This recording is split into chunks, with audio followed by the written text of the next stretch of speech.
পারাদ্বীপ হলদিয়া বারাউনিগামী তেলের পাইপলাইন ফেটে গিয়ে সেই তেল মিশল খালের জলে। এমন অবস্থা জানাজানি হতেই ওই খালের পাশের বসতি অঞ্চলের কিছু মানুষ উদ্বিগ্ন হয়ে ওঠেন।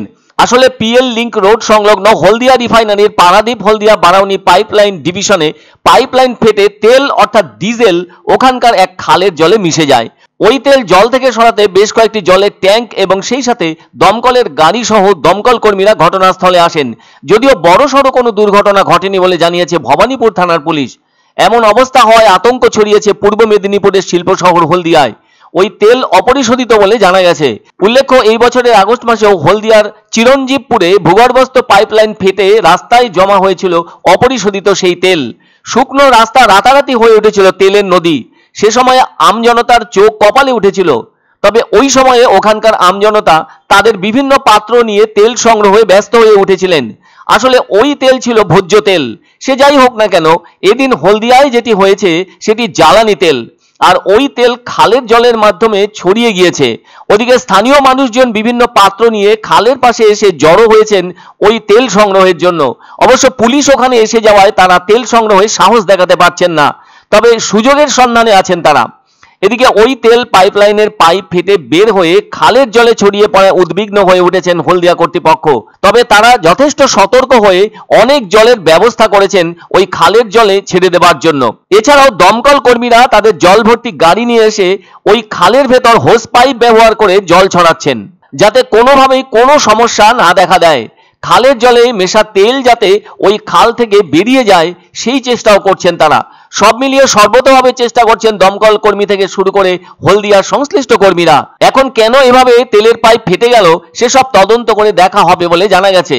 তার আগে ওই তেলের পাইপের ভাঙা জায়গা ঠিক করার চেষ্টা চালাচ্ছেন অভিজ্ঞ টেকনিক্যাল কর্মীরা।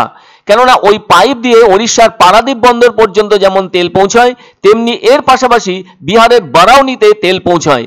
তবে এর আগে গত আগস্টে তেলের পাইপলাইন ফেটে বিপত্তি ঘটেছিল, যা ছিল ভোজ্য তেল পাম অয়েল। সে সময়ে জানানো হয়েছিল প্রায় 40 মেট্রিক টন অপরিশোধিত পাম অয়েল অপচয় হয়ে গিয়েছিল, যার বাজার মূল্য তৎকালীন সময়ে ছিল 30 লক্ষ টাকার মতো। তবে ওই ধরনের ঘটনা আগে কখনো ঘটেনি। কেন ওভাবে ঘটেছিল তা জানতে কর্তৃপক্ষ বোর্ড বসিয়েছিলেন। অনেকে ওই ঘটনার ব্যাপারে ষড়যন্ত্রেরও উল্লেখ করেছিলেন। এদিকে ওই তেল ছড়িয়ে পড়ার ঘটনার প্রায় 3 মাসের ভেতর ঘটল পাইপলাইন ফেটে গিয়ে তেল ছড়িয়ে পড়ার ঘটনা। খালের ভেতরকার জলে ওই জ্বালানি তেল ছড়িয়ে পড়ার ফলে সকলেই উদ্বিগ্ন হয়ে উঠেছেন। কেন এমনটা ঘটলো সেটা জানার চেষ্টা করছেন হলদিয়া তেল কর্তৃপক্ষ। পাইপ ফেটে যাওয়ার ঘটনাটি স্বাভাবিক নাকি অন্য কোনো কারণ সেসবও তদন্ত সাপেক্ষ ব্যাপার। তবে কত পরিমাণ তেল বেরিয়ে গেল পাইপলাইন দিয়ে সে সম্পর্কে এখনো কিছু জানানো হয়নি। ধামাকা ধামাকা ধামাকা, সানরাইজ মার্বেলের নতুন শোরুম শীঘ্রই আসতে চলেছে জলপাইগুড়ি গৌরীয় মঠের পাশে নতুন করলা সেতুর কাছে। এখানে পাবেন আধুনিক টাইলসের রকমারি সম্ভার। এক অন্য অনুভূতির স্পর্শ পাওয়া যায় রয়কো ব্র্যান্ডের গেঞ্জি ও জাঙ্গিয়ায়। তাই ছোট বড় সবার পছন্দ রয়কো গেঞ্জি ও জাঙ্গিয়া।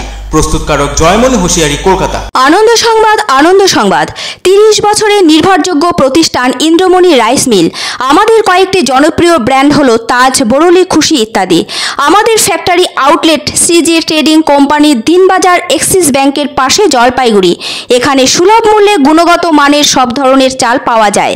Phone number 9547029475। পছন্দসই সেরা খাবার খেতে হলে সোজা চলে আসুন রুচিসম্মত আধুনিক মানের রেস্টুরেন্ট রাজদরবারে। কেননা এখানেই আপনারা পাবেন ভোজনের রাজকীয় অনুভূতি। শুধু পুজোর সময়ই নয়, সারা বছরই রকমারি খাবার সরবরাহ করাই এই রেস্টুরেন্টের আভিজাত্য। আমাদের ঠিকানা রাজদরবার, রাহুতবাড়ি, বাবুপাড়া, জলপাইগুড়ি।